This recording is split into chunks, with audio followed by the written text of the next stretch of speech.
Hello friends, welcome to our channel. ఈరోజు మనం మాట్లాడుకోబోయే cinema young and talented hero Santosh Sobhan నటించిన latest movie couple friendly. Ashwin Chandrasekhar దర్శకత్వంలో వచ్చిన ఈ సినిమా టైటిల్ కు తగ్గట్టే జంటలకి ఎంతవరకు కనెక్ట్ అయింది, మానస వారణాసి డెబ్యూ ఎలా ఉంది, let's dive into the review. కథ విషయానికి వస్తే ఇది ఒక modern day romantic drama. Santosh Shobhan మరియు మానస వారణాసి మధ్య జరిగే ఒక ప్రయాణం. చెన్నై బ్యాక్ డ్రాప్ లో సాగే ఈ కథలో ఇద్దరు వ్యక్తులు ఒకరినొకరు ఎలా అర్థం చేసుకున్నారు, వారి మధ్య వచ్చే చిన్న చిన్న గొడవలు, ఎమోషన్స్ మరియు ఫన్ ఎలిమెంట్స్ చుట్టూ ఈ సినిమా కథ తిరుగుతుంది. ముఖ్యంగా ఈ కాలపు రిలేషన్షిప్స్ ఎలా ఉన్నాయో చాలా ప్రాక్టికల్ గా చూపించే ప్రయత్నం చేశారు డైరెక్టర్ అశ్విన్. పర్ఫార్మెన్సెస్: సంతోష్ శోభన్. సంతోష్ ఎప్పటిలాగే తన నేచురల్ యాక్టింగ్ తో ఆకట్టుకున్నారు. తన కామెడీ టైమింగ్ మరియు ఎమోషనల్ సీన్స్ లో పరిణతి కనిపిస్తుంది. మానస వారణాసి. మిస్ ఇండియా మానస వారణాసికి ఇది డెబ్యూ మూవీ అయినప్పటికీ చాలా కాన్ఫిడెంట్ గా నటించింది. తన స్క్రీన్ ప్రెజెన్స్ బాగుంది మరియు సంతోష్ తో తన కెమిస్ట్రీ వర్కౌట్ అయింది. ఇతర నటులు: తమిళ కమీడియన్ యోగిబాబు మరియు రాజీవ్ కనకాల వంటి వారు తమ పాత్రలకు న్యాయం చేశారు.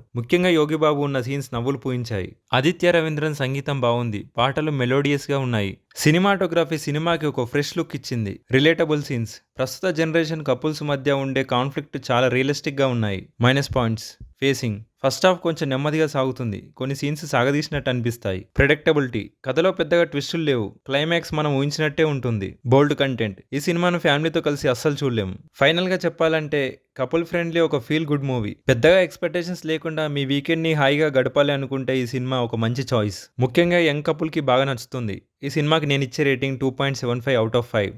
సో ఇది friends, couple friendly movie review. మీరు ఈ సినిమా చూసారా? చూసుంటే మీకు ఎలా అనిపించిందో కింద కామెంట్లో చెప్పండి. వీడియో నచ్చితే లైక్ చేయండి. మరిన్ని వీడియోల కోసం మన ఛానల్ని సబ్స్క్రైబ్ చేయండి. జై హింద్.